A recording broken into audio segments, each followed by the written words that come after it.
কোরআন নাজিল হয়েছে আমার নবীর উপর, চারখানা কিতাবই হচ্ছে সেই আসমানি কিতাব। চারজন নবীর উপরে চারখানা কিতাব নাজিল করেছেন।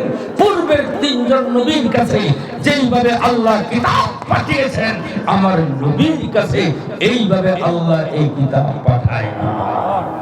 সুবহানাল্লাহ। বলবেন হুজুর, তাইলে ওই তিনজন নবীর কাছে আল্লাহ কিভাবে কিতাব পাঠাইলেন? মুসা আলাইহিস সালামের কাছে আল্লাহ কিতাব পাঠিয়েছেন। জিবরাইলকে বলেন, জিবরাইল তওরাত নিয়ে রাখো পাহাড়ে, যেইখানে আছে সেই তৌরাত আছে যেইখানে, মুসা নবীকে যেতে বলো সেইখানে। সুবহানাল্লাহ।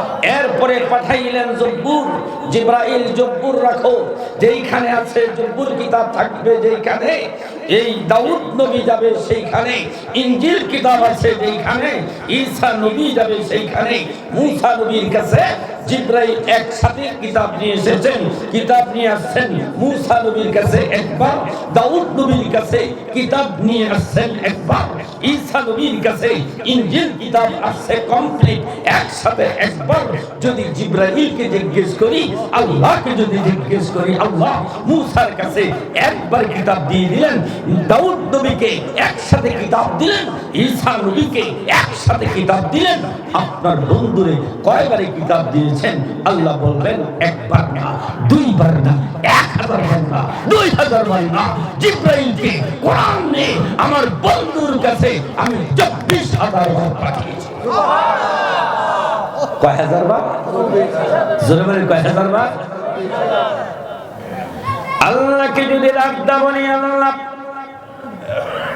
কষ্ট হচ্ছে আপনাদের? আল্লাহকে যদি প্রশ্ন করি, আমার রব ও আমার আল্লাহ, আমার কেন জানি জানতে ইচ্ছে হয়। আল্লাহ বলে, কি তোর জানতে ইচ্ছা হয়? যদি বলি আল্লাহ আমার জানতে ইচ্ছা হলো এটা,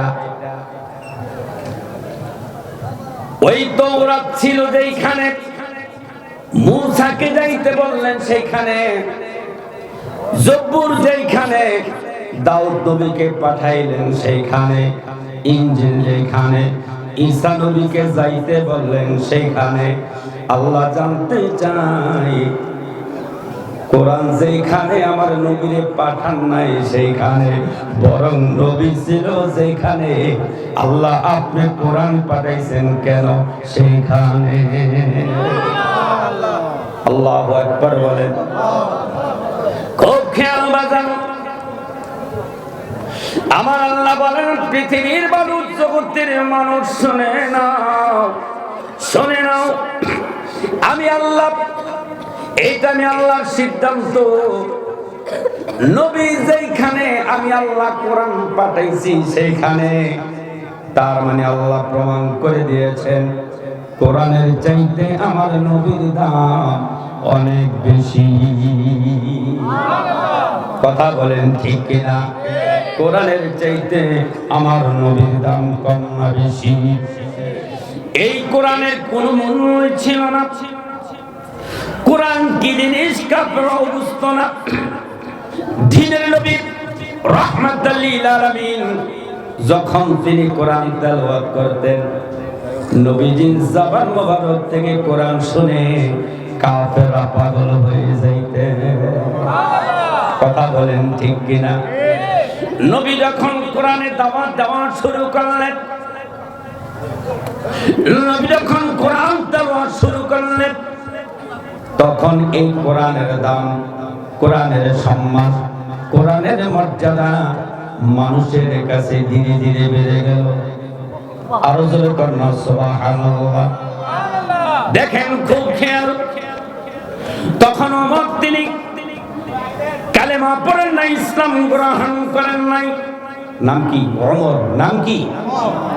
তিনি তখন ইসলাম গ্রহণ করেন নাই। এই কথা বলছেন কেন? এই এদিকে অনেক কথা বলছে, একটু দুরূদ শরীফ পড়েন। আল্লাহুম্মা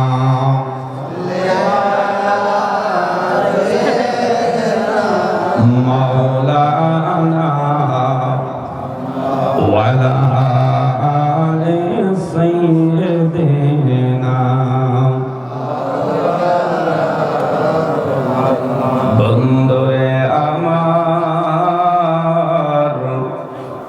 তখন ইসলাম গ্রহণ করেন নাই, কিন্তু আমার নবীর জবান থেকে কোরআন শুনতে অনেক ভালোবাসতেন। সুবহানাল্লাহ, সুবহানাল্লাহ কই। একদিন আমার নবী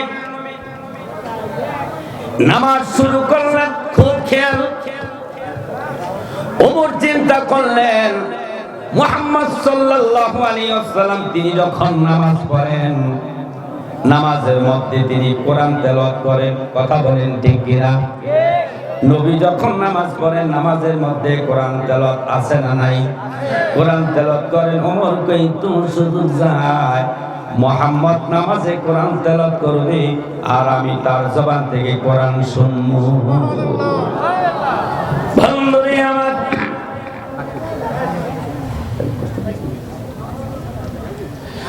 আমার নবী নামাজের তেলাওয়াত শুরু করলেন। ওমর চুপে চুপে এক পাশে দাঁড়িয়ে নবীর জবান থেকে কোরআন শুনতেছেন। কোরআন শুনে মনে মনে কয়, কেমন মুহাম্মদুর গো, এত সুন্দর বানায়া বানায়া তিনি কোরআন তেলাওয়াত করে। মুহাম্মদ মনে হয় একজন বড় কবি। জোরে বলেন নাউজুবিল্লাহ। ওমর নবীকে মনে মনে মনে মনে আওয়াজ দিয়া না, কোরআন শুনতেছে আর বলতেছে এত সুন্দর বানাইয়া বানাইয়া, কি সুন্দর একের পর এক আয়াত তেলাওয়াত করে। এটা মুহাম্মদ আসলে মনে হয় একজন কবি। যদি কবি না হইতো তাহলে এত সুন্দর করে মিলাইয়া মিলাইয়া তেলাওয়াত করতে পারতেন না। ওমর নবীকে কি ভাবছেন? কবি। জোরে বলেন কি ভাবছেন? এটা কি আওয়াজ দা বলছেন না মনে মনে? খুব খেয়াল বাবা। ওমর যখন নবীকে মনে মনে ভাবতেছেন মুহাম্মদ একজন কবি, আমার নবীর নামাজের ভিতরে থাইকা ওমরের জবাবটা দিয়ে দিলেন। আয়াত দিয়া, কোরআনের আয়াত দিয়া জবাব দিয়েছেন। কি দিয়া? আপনারা বলেন কি দিয়া? ওয়া মা হুয়া বিকাউলি শাইরিন قليلا ما تؤمنون।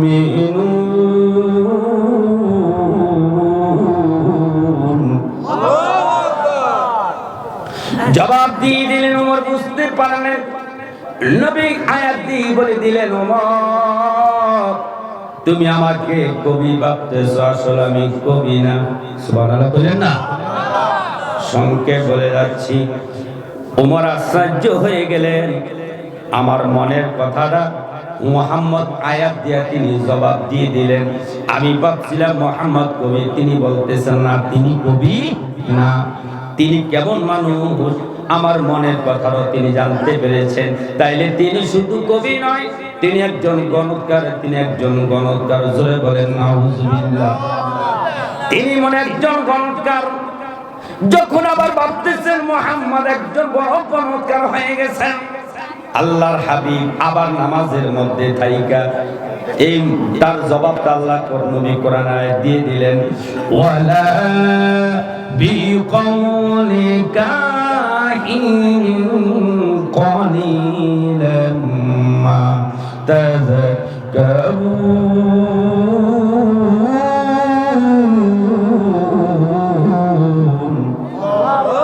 আরো জোরে বলেন আল্লাহু আকবার। নবী জবাব দিয়ে বলতেছেন, ওমর তুমি আমাকে ক্ষণকার করতেছ, তোমার একেবারে ঈমান নাই। যখন নবী বলে দিলেন আমি কবিও না, আমি কোন গণৎকার না, ওমর আরো আশ্চর্য হয়ে গেলেন। সুবহানাল্লাহ। আরো অবাক হয়ে গেলেন। হাই রে, মুহাম্মদ বলতেছেন তিনি কবি না, তিনি বলতেছেন গণৎকার না, তাইলে এত সুন্দর তেলাওয়াত কে দিল? আল্লাহু আকবার বলেন। মুহাম্মদ সাল্লাল্লাহু আলাইহি ওয়াসাল্লাম এত সুন্দর তেলাওয়াত কার কাছ থেকে পাইলেন? কে তাকে দিলেন? আল্লাহর হাবিব। আবার জবাব দিয়ে ওমরকে আল্লাহর নবী বুঝাইয়া দিলেন, তানজিলুম মিন রাব্বিল আলামিন।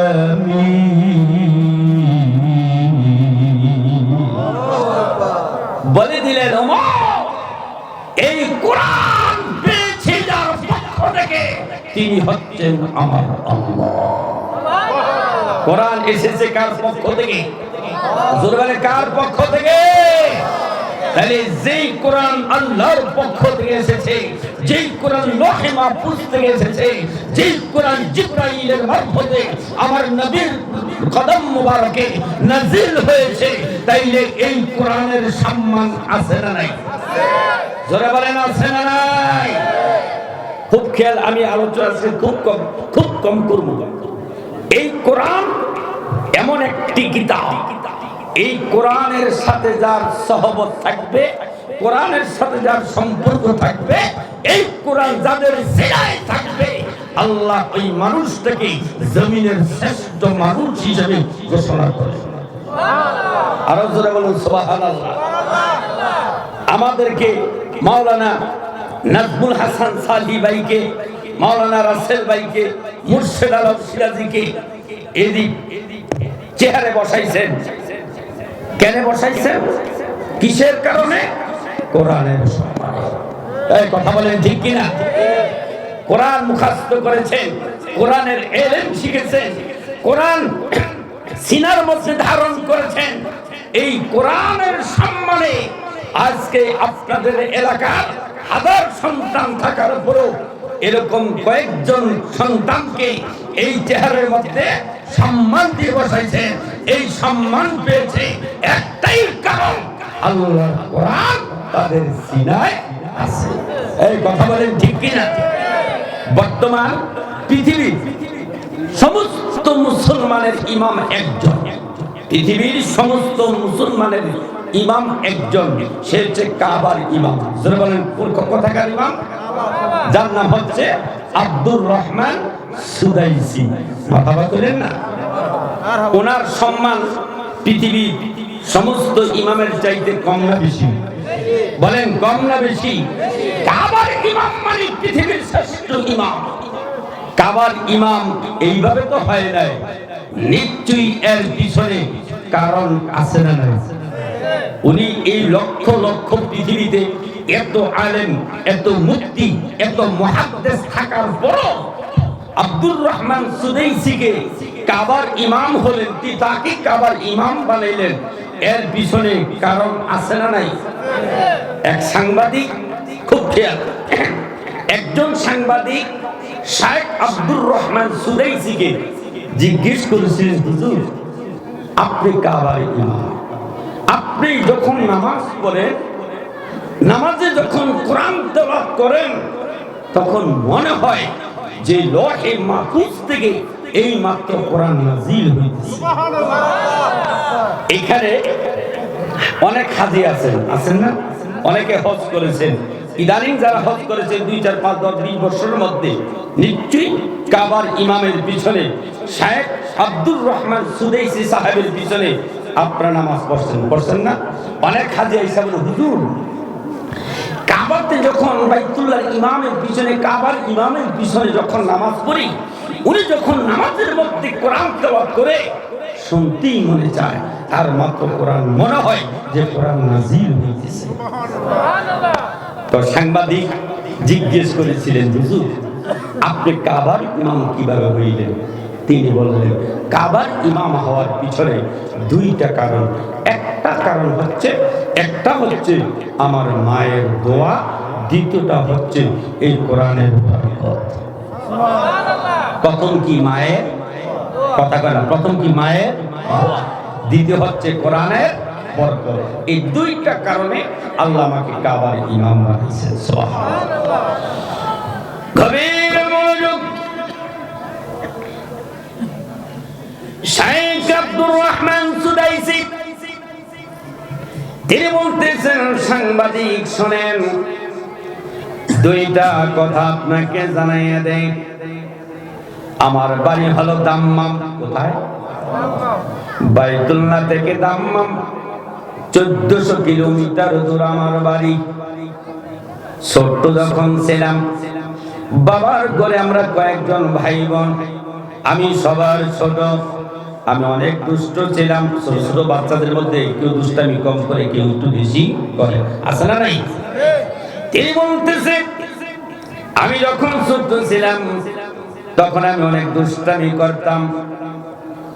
সকালবেলা আমি ওস্তাদের কাছে মুক্তবের মধ্যে যখন যাইতাম, যাই আমি প্রথম সূরা ফাতিহা যখন আমি মুখস্থ করলাম, একদিন আমার বাবার সামনে আমি বিসমিল্লাহর সাথে সূরা ফাতিহা যখন তেলাওয়াত করি, আমার কণ্ঠটা অনেক সুন্দর।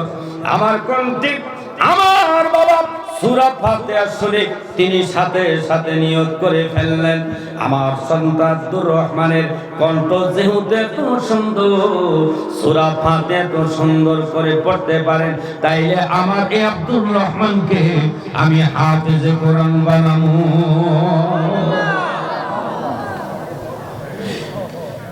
শাইখ আব্দুর রহমান সুদাইসি, খুব খেয়াল কথা বলবেন, ডাক্তার বলেন, সাংবাদিক, আমার আব্বা আমাকে মাদ্রাসায় ভর্তি করাইলেন, আমি 10 পারা কোরআন মুখস্থ করলাম, এরপরে আমার বাবা ইন্তেকাল করলেন। ইন্না লিল্লাহি ওয়া ইন্না ইলাইহি রাজিউন। আমার বাবা মারা গেলেন, আমি এতিম হয়ে গেলাম। বাবা মারা যাওয়ার কিছুদিন পর মা আমাকে সেই দাম্মাম থেকে, গ্রাম থেকে, দেশ থেকে, বাড়ি থেকে আমার মামাকে উমরা করার জন্য বাইতুল্লাহ নিয়ে গেলেন। আমি মায়ের সাথে উমরা করতে গেলাম, ছোট মানুষ, উমরা করতে গেলাম। বাইতুলে যখন মামাকে নিয়ে গেল, হাতিমে কাবার পাশে আমার মা ডাক কয়, আব্দুর রহমান, তুমি দুষ্ট ছেলে, তুমি হাতিমে কাবার পাশে দাঁড়াও, আমি আল্লাহর ঘর বাইতুল্লাহ তওয়াফ করে আসি। আব্দুর রহমান বলে, আমি ওই হাতিমে কাবার পাশে দাঁড়িয়ে আছি, মা এইখানটা বাইতুল্লাহ তওয়াফ করতেছেন। আমি লক্ষ্য করে দেখতেছি সাফা মারওয়ায় ছোট ছোট কতগুলি বাচ্চা সেই জায়গায় খেলাধুলা করে। আমার তো খেলার অনেক নেশা, ছোট ছোট বাচ্চাদের খেলা দেখে আমি ওই সাফা মারওয়ার মাঠে চলে গেলাম। মায়ের কথা আমি ভুলে গেলাম। এরপরে মা ওই বাইতুল্লাহ তওয়াফ শেষ করে আমাকে হয়তো তালাশ করছে, আমাকে দেখে নাই। আমার মা হাতিমে কাবার পাশেই দাঁড়িয়ে আছেন। সুবহানাল্লাহ বলেন। মা মনে মনে আমাকে তালাশ করতেছেন, মা ভাবছেন আমি হারিয়ে গিয়েছি। এরপরে খেলাধুলা শেষ করে আমি যখন হাতিমে কাবার পাশে আসলাম, এসে দেখি আমার মা আমার জন্য দাঁড়িয়ে আছেন। সুবহানাল্লাহ বলেন। আব্দুর রহমান বলে, সাংবাদিক শোনেন। এরপরে মা বলতেছে, এ আব্দুর রহমান, বাবা তুমি কোথায় গিয়েছিলা? এখন এই জায়গায় দ্বারা কোথাও যাইবা না, আমি একটু বাইতুল্লাহ বা বাইতুল্লাহর কাছে যাই। আব্দুর রহমান বলে, আমি দাঁড়িয়ে রইলাম। মা দ্বিতীয়বার কাবা শরীফে তওয়াফ করতেছেন। এরপরে হঠাৎ করে আমি দেখলাম কাবা শরীফের গিলাফ ধরে মা আকাশের দিকে তাকাইয়া আরশের মালিকের সাথে, কাবার মালিকের সাথে আমার মা কি যেন বলতেছে। বন্ধুরে আমার, আব্দুর রহমান বলি, মা কাবার মালিকের সাথে কি যেন বলতেছেন। মা কাবা শরীফ তওয়াফ শেষ করে আবার হাতিমে কাবায় আসলেন। আমি মারে জিজ্ঞেস করলাম, মা তোমার চোখে পানি কেন? ও মা কেন কান্দো? আর আমি হাতিমে কাবাতে দাঁড়াইয়া মা তোমাকে আমি দেখেছি, তুমি কাবার গিলাফ ধরে আকাশের দিকে তাকাইয়া এই কাবার মালিকের সাথে মা কি যেন বলছো। মারা কই ওই আব্দুর রহমান, আব্দুর রহমান রে শোনো শোনো, আমি আকাশের দিকে তাকায় চোখের পানি ছাইরা কি বলছি। কয় মা কি বলছেন শুনি। কয় বাবা রে, আমি কাবা শরীফের গিলাফ ধরে কাবার মালিকের কাছে তোমার জন্য হাত উঠাইয়া আল্লাহরে বলছে, আল্লাহ আল্লাহু আকবার বলেন। ও আল্লাহ, আমার আব্দুর রহমান এতিম বাবা নাই, 10 পারা কোরআন মুখস্থ করেছে, 30 পারা হাফেজে কোরআন বানাইবা, বড় একজন আলেম বানাইবা। আর তোমার কাছে দরখাস্ত, আমার আব্দুর রহমানকে তুমি কাবার ইমাম বানাইবা। আব্দুর রহমান একদা বলে, ও সাংবাদিক, আমার মা আমার জন্য দোয়া করেছেন, ওই মায়ের দোয়া আল্লাহ কবুল করেছেন। আর কোরআন মুখস্থ করেছি, কোরআনের ইলম শিখেছি, এই কোরআনের বরকতে আমার আল্লাহ কাবার ইমাম বানাইছে। কোরআনের দাম আছে না নাই? চিল্লে বলেন আছে না নাই? একেবারে সংক্ষেপ আলোচনা। এই কোরআনের যদি এত দাম হয়, কোরআনের সম্মান যদি এত হয়, কোরআনের ইজ্জত যদি এত হয়, বন্ধুরে আমার, তাই যারা এই কোরআন মুখস্থ করে, যারা 24 ঘন্টায় কোরআন তেলাওয়াত করে, যারা এই কোরআন মুখস্থ করে হাফেজে কোরআন হয়, চিল্লে বলেন তাদের মর্যাদা কম না বেশি? জোরে বলেন কম না বেশি? আমি শুনতে পেরেছি যে আজকেও নাকি এই মাদ্রাসা একটা ছেলেকে মাথায় পাগড়ি প্রদান করা হবে। সুবহানাল্লাহ। আপনারা কি 30 পারা কোরআন মুখস্থ করা এটা কি সাধারণ মনে করছেন? এটা কি সাধারণ না অসাধারণ? কোরআন তো তিনি মুখস্থ করতে পারবেন, তিনি কোরআন হিফজ করতে পারবেন, তিনি হাফেজে কোরআন হতে পারবেন। সবচেয়ে বেশি যার নসিব ভালো, যার পিছনে বাবার দোয়া আছে, মায়ের দোয়া আছে, উস্তাদের দোয়া আছে, আর আল্লাহ যেই বান্দাকে সবচেয়ে বেশি ভালোবাসেন, আল্লাহই তাকে তার সিনার মধ্যে কোরআন মুখস্থ করার ক্ষমতা আল্লাহ তাকে দান করেন। আর জোরে বলেন আল্লাহু আকবার। আমরা তো দেখি না, আমরা তো ঘুমাই।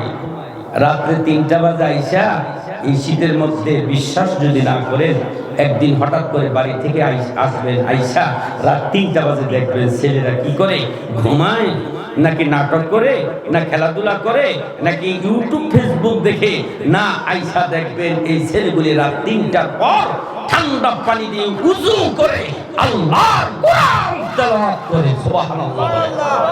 যারা গভীর রাতে উঠে আল্লাহর কোরআন তেলাওয়াত করে, আল্লাহর কোরআন মুখস্থ করে, বলুন তাদের সম্মান, তাদের ইজ্জত আল্লাহর দরবারে কম না বেশি? জোরে বলেন কম না বেশি?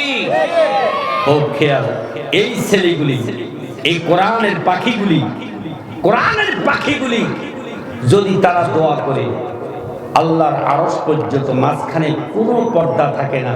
তলিবুল ইলমের দোয়া বিনা পর্দায় আল্লাহ কবুল করেন। বাদশা শেখান্ত নাম শুনছেন আপনারা? শুনছেন না? বাদশা শেখান্ত খুব খেয়াল, তিনি ছিলেন একজন বাদশা এবং খুব একজন আমলকারী বাদশা শেখান্ত ছিলেন।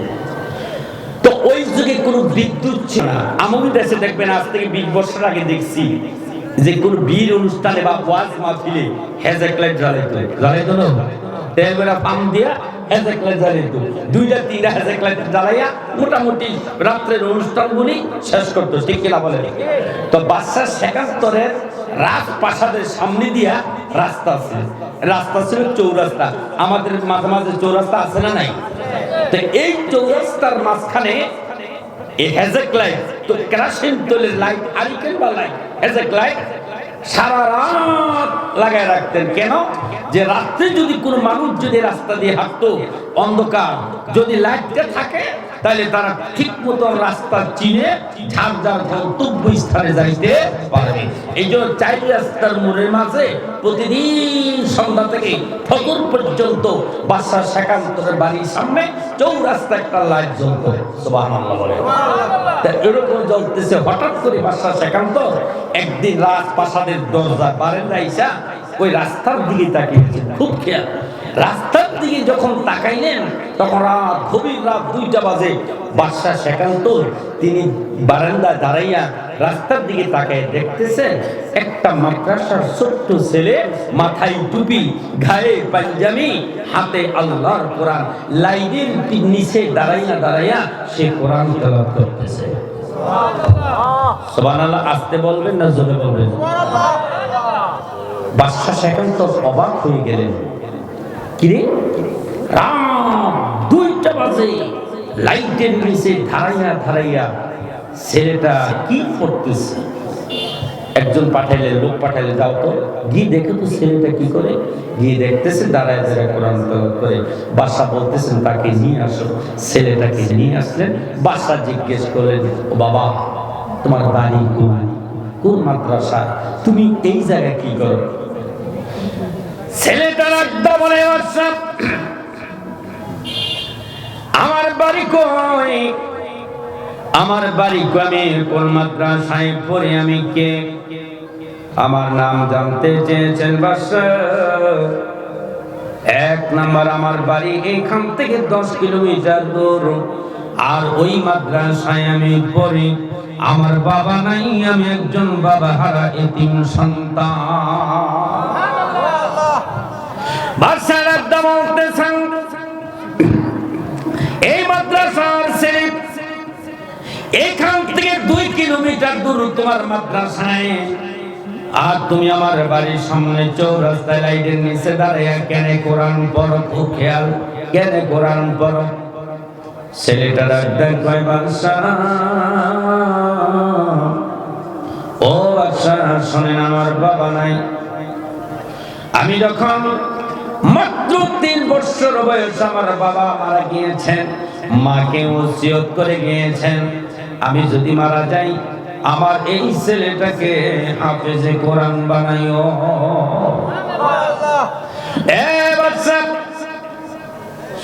আমার মা বাবার ওসিয়ত অনুযায়ী আমার এই মাদ্রাসায় ভর্তি করাইছে। আমি লাইটের নিচে প্রতিদিন কোরআন পড়ি, কেন পড়ি শোনেন।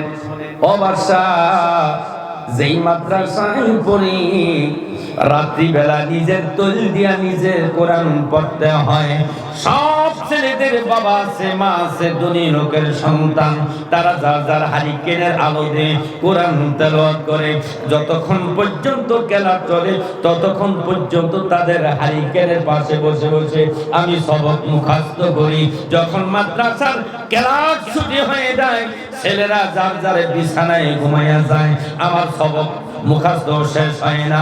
যার কারণে আমি সব ছেলেরা ঘুমাইলে আমি আস্তে আস্তে কোরআন নিয়ে আপনার লাইটের আলোতে দাঁড়াইয়া দাঁড়াইয়া কোরআনের সবক আমি মুখস্থ করি।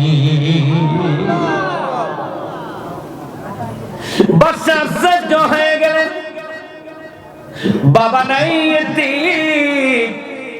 বাদশা ডাক কয়, হে ছেলেরে, বাবা তুমি আমার একটু সময় দাও, তোমার সাথে আরো কথা আছে। ছেলেটা ডাক কয়, বাদশা সময় শেষ, আর কথা বলার সময় নাই। ছেলেরা এখন ঘুম থেকে উঠে যাবে, ওস্তাদ যদি আমাকে না দেখে আমাকে মারবে। যদি সময় হয় আগামী দিন আপনার সব কথা আমি শুনবো। ছেলেটা চলে গেলে এরপর বাদশা ওই বারান্দায় দাঁড়াইয়া অপেক্ষায় আছে, ছেলেটা কোন সময় আসবে। 12টা যখন বেজে গেল, ছেলেটা দেখতেছে লাইটের নিচে দাঁড়াইয়া প্রতিদিনের মতো কোরআনের সবক মুখস্থ করে। সুবহানাল্লাহ। এবার বাদশা লোক পাঠাইয়া দিলেন, নিয়ে আসো ছেলেটারে, নিয়ে আসো। লোকে গিয়া ছেলেটারে নিয়ে আসলেন বাদশার বাড়িতে। বাদশা যে চেয়ারটার মধ্যে বসতেন, বাদশার সাথে সাথে দাঁড়াইয়া ওই এতিম ছেলেটা মাদ্রাসার তলিবুল ইলমকে তার নিজের সিংহাসনের মধ্যে বসাইয়া দিলেন। এতিম ছেলেটা ডাকো, বাদশা আপনি একজন রাষ্ট্রের বাদশা, আপনার কত সম্মান, কত ইজ্জত, আর আপনার সিংহাসনের মধ্যে আমারে কেন বসাইলেন? কয়, বাবা রে, আমি দুনিয়ার বাদশা হতে পারি, আমি নজর করে দেখছি, খেয়াল করে দেখছি, তুমি দুনিয়ারও বাদশা, আখিরাতেরও বাদশা।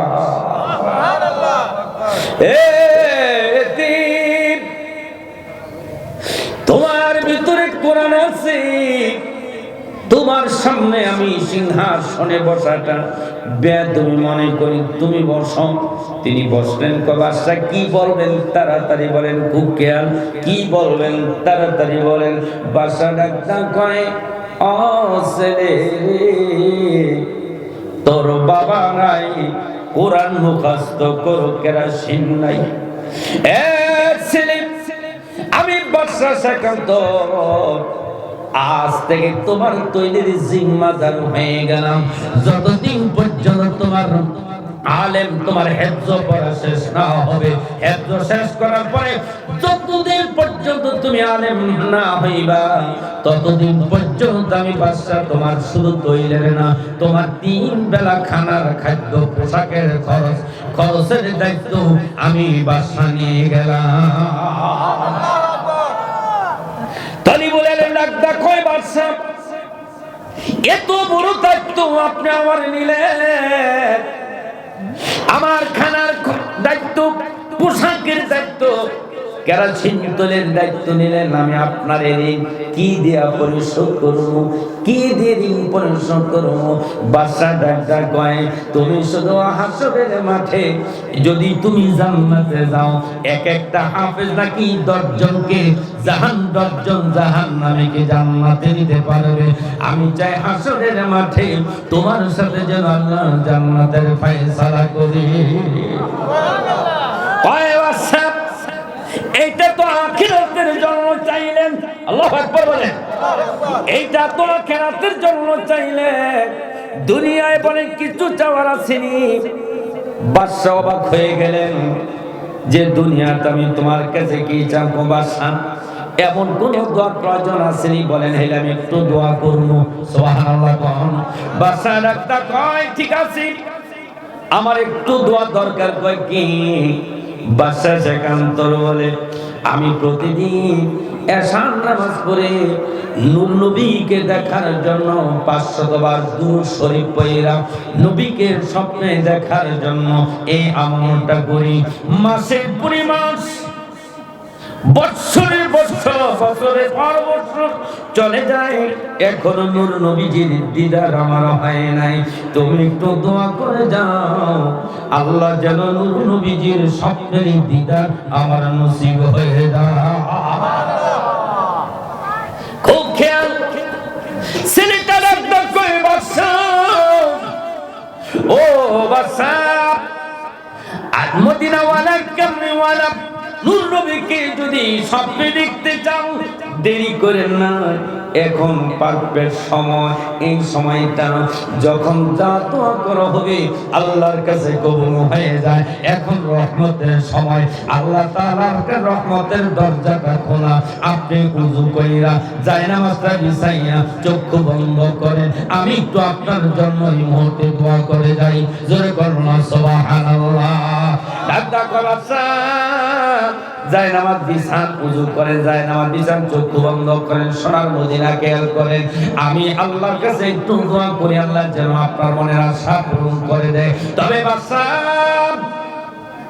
ও বাদশা, যতক্ষণ পর্যন্ত নবীর দিদার না হবে, আল্লাহু আকবার বলে, এই অবস্থায় যতক্ষণ পর্যন্ত নবীর দিদার না হবে ততক্ষণ পর্যন্ত চক্ষু খুলবেন না।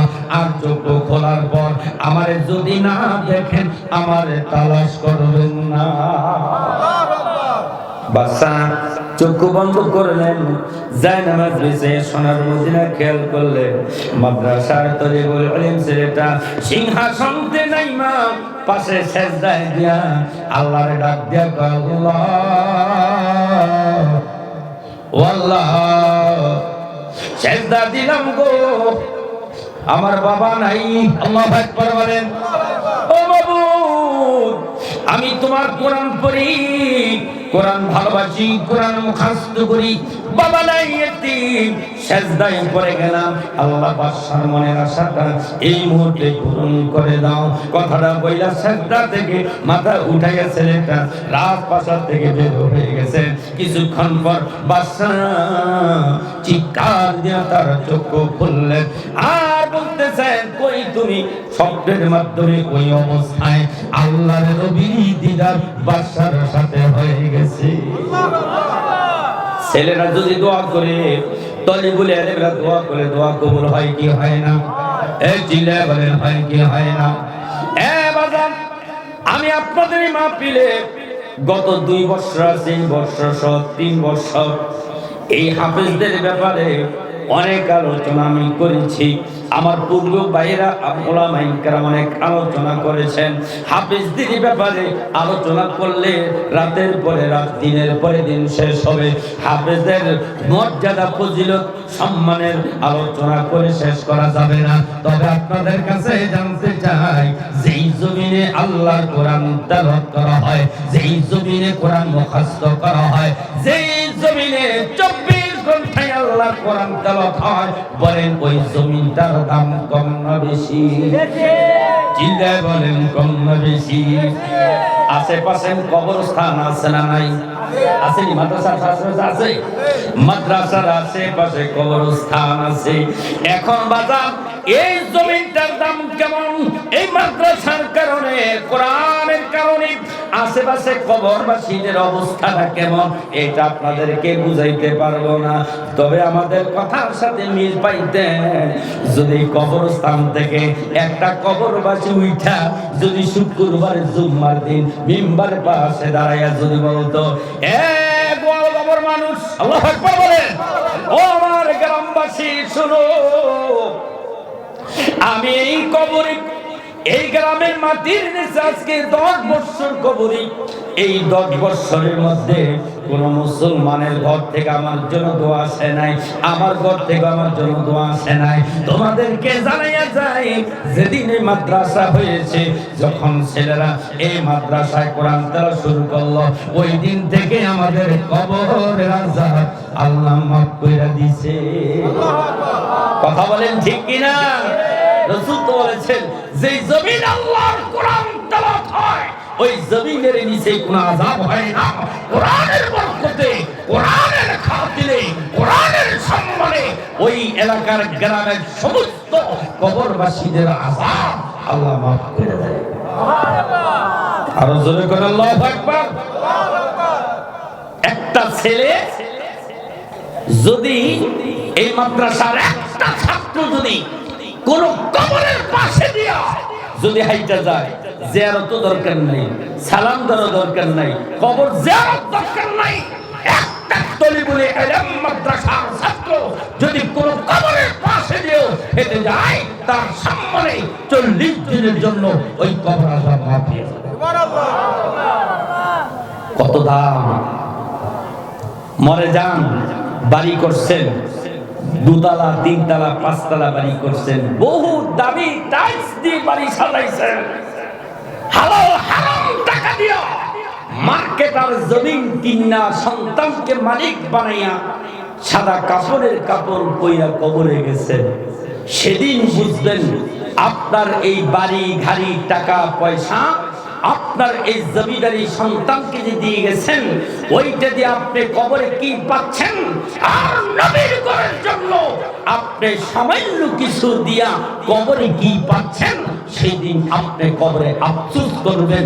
যেদিন আপনাকে জোহর মনে করেন, জোহরের পর আপনার জানাজা হয়েছে, এরপরে কবরে দাফন করা হয়েছে, মানুষ সব কবরে দাফন করে মানুষ সব চলে আসে, আসলো আসরের সময়, আসরের পর একদল ফেরেশতা আপনার কবরে সওয়াব নিয়ে হাজির হবে।